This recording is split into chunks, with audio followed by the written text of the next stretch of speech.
The cost of long-term living in Bali can, of course, differ a lot depending on what standard of living that you want to have, as it does in most places in the world. So today I'm going to give you a hint of what the prices can be. So I'm going to go through the cost of living in Bali when it comes to accommodation, transportation, and food. And before we start, of course, don't forget to subscribe and also like this video.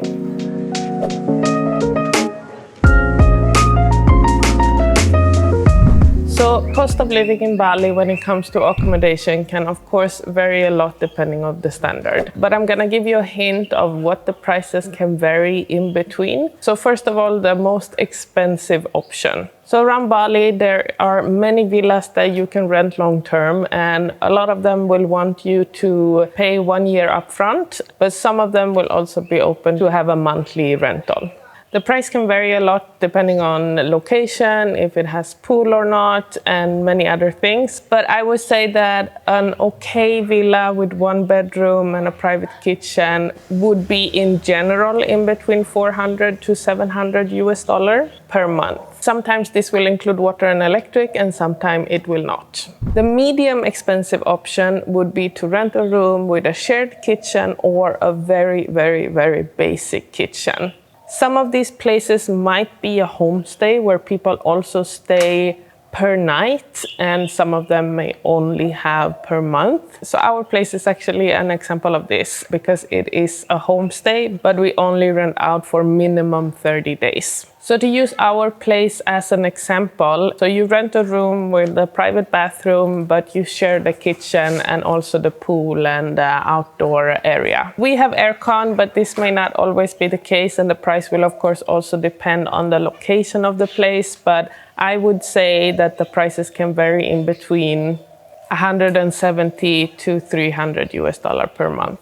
The less expensive option is something that is called kos.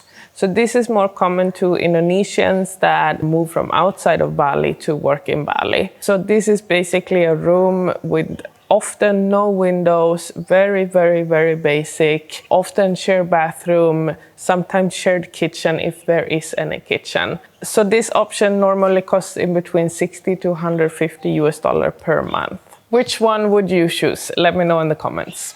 Cost of living in Bali when it comes to transportation. So starting with the scooter, this is the most common way to get around Bali. To rent a scooter for a month in Bali, I would say would cost in between $50 to $150. This depending a lot on the quality of the scooter and also for how long you're planning on renting the scooter. The longer, of course, the more you can bargain.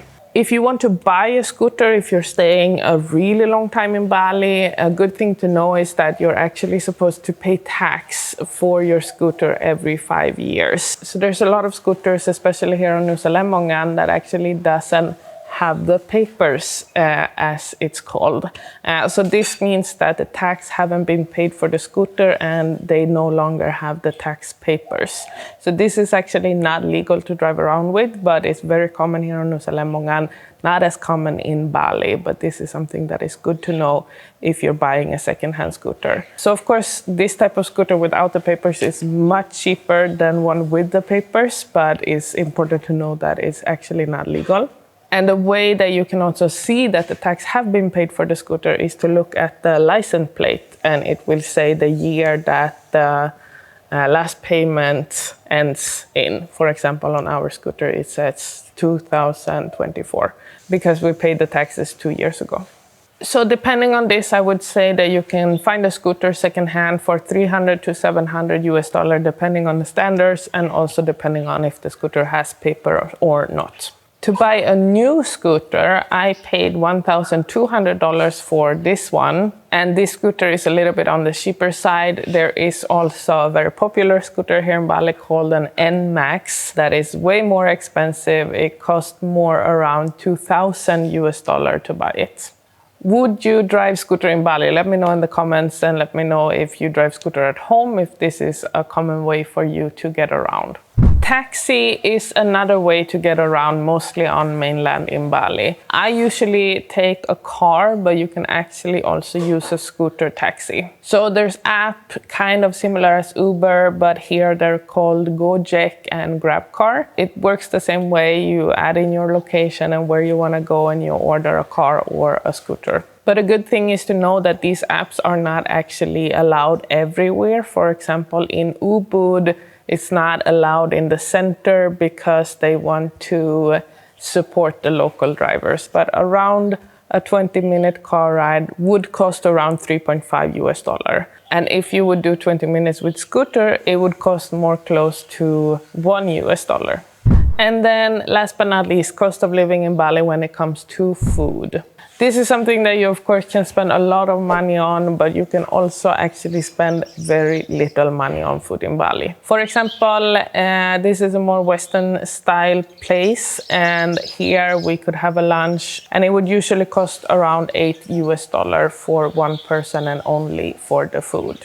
And then we have one of my favorite foods here in Indonesia, local food at Masakan Padang, as it's called. And here I can have a full meal for $2.5. But you can actually also get food that is cheaper than this. For example, at some of the local warungs, which means restaurants, you can get a Nasi Goreng, which is a fried rice, for around $1.5 per person.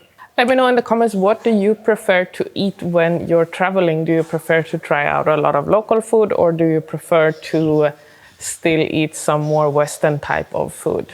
So food can, as you understand, of course, be a very big cost or a very little cost. Also other things like, for example, if you want to buy a more fancy style of coffee, maybe a flat white, that is kind of common here because it's a little bit influenced by Australia, or a cappuccino or latte or whatever. For example, at this place that has the best coffee on Nusa Lembongan, it would cost $2.5 for 1 cup of coffee. I will also make another video in the future where I talk a little bit about grocery shopping here on Nusa Lembongan, what the cost is for different things. Let me know if there's something that you're curious about, if we have here or not, and what that would cost. It's kind of interesting because some things cost way more than they would in Sweden and some things cost way less. So I will make a video for you to watch that. Of course, don't forget to subscribe, like the video, and give me love in the comments. Bye bye.